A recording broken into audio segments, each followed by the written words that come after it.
Tá bom, veja, vamos lá. Eu acho que 2022 impõe a nós brasileiros, a todos os democratas, duas tarefas, não é uma só. Isso já começa a responder de forma muito objetiva e pragmática, porque eu sou um homem vivido, né?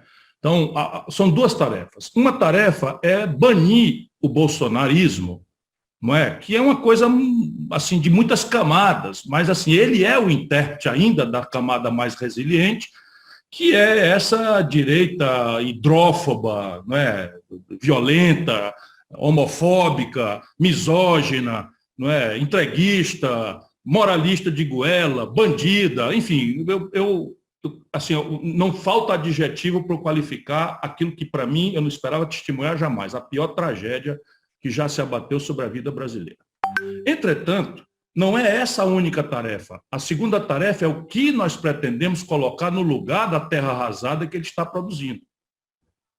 E isso é que talvez mais nos comova, porque com o andar da carruagem, nós vamos começar a perceber que, aparentemente, o Bolsonaro é o perdedor da eleição futura. O Trump já foi um sinal importante. Olha que o Trump está anos-luz em matéria de assessoramento, de mínima de qualificação, de representatividade de um conjunto de valores, não é, que a sociedade norte-americana tem e que ele, enfim, soube interpretar com mais fidelidade. O Bolsonaro é um boçal, genocida, assassino, corrupto, enfim, é uma tragédia que se abateu sobre a vida brasileira. Para a gente resolver a questão para o futuro, e aí eu tenho que ser muito delicado, porque isso faz parte do processo de construção dessa alternativa na terra arrasada. Nós precisamos entender por que uma gente tão amada e generosa como a gente brasileira votou nesta aberração. Não para, sabe, por autocomiseração, para condenar 12 chibatadas e tal. Não. É com um sentido superior de reconciliação. Ou a gente entende com muita humildade, não é? O que fez com que 70% do eleitorado do estado de São Paulo, que deu tantas vitórias, deu 6 vitórias ao nosso campo, tomando aí do Fernando Henrique para cá, 6 eleições nós ganhamos. Aí chega o estado de São Paulo, que é a locomotiva do Brasil, dá 70% dos votos contra um homem com a qualidade moral, intelectual, de pessoa boa, de uma biografia respeitabilíssima, como o Fernando Haddad, que está aqui entre nós. Não foi por causa do Fernando Haddad. Ou a gente entende isso, meus companheiros que estão nos assistindo, especialmente os jovens, ou a gente não vai nos reconciliar com o Brasil. Isto é a primeira questão. A segunda tarefa, botar as coisas no lugar, vou ficar com um argumento para não cansá-los mais do que a sua paciência e generosidade me permitiu nessa noite, que eu estou amando estar participando com cada um de vocês e falando para o jovem, que é o que mais me interessa hoje. Superar a miséria de massa no Brasil deve ser o compromisso ancestral e disciplinado de todos nós. Agora, deixa eu dizer uma coisa aqui que é extremamente grave. Se o país não cresce, distribuir renda é simplesmente impossível.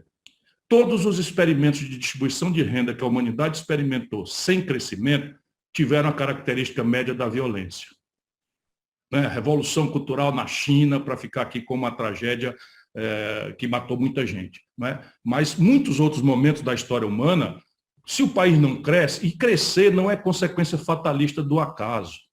Nós precisamos deixar nossas convicções, que hegemonizaram de forma asfixiante o debate no mundo e vulgarmente no Brasil, porque aqui tem um componente de vulgaridade, para refletir sobre a experiência de quem está tendo sucesso no mundo e sobre as condições objetivas do Brasil. Vou dizer de novo, esse país, em 50 anos, meio século, foi o maior experimento de crescimento da história do mundo capitalista. A China ainda não tomou esse nosso recorde. Se o céu abençoado pelo Cruzeiro do Sul é o mesmo, se a nossa generosidade física, na nossa base física, estava o Luciano mencionando, né, a nossa produtividade na agricultura, esse acervo de biodiversidade, de uma nova farmácia, de uma nova biotecnologia que a floresta pode fazer, água potável, minérios em prodigalidade sem conta. O Bolsonaro vivia falando em grafeno, em nióbio, abandonou o assunto, mas assim, são sintomas de uma riqueza física que ainda temos mais capacidade, porque o petróleo do pré-sal não estava sequer ponderado. E se o povo hoje é um povo infinitamente mais preparado para o desafio do futuro, ainda que com muitas debilidades, caramba, devíamos ter clareza que o que está falhando é a política. E aí, meu irmão, desculpa, mas o consenso, Eliane, não pode ser contra o Bolsonaro. Percebe? O Bolsonaro é a gravíssima recomendação de que nós nos consertemos para bani-lo da vida brasileira, pelo voto. Né? Mas a tarefa que deve ser aprofundada é a inteligência do que aconteceu com o Brasil para chegar a essa tragédia, e isso vai dar as pistas do que nós temos que botar no lugar.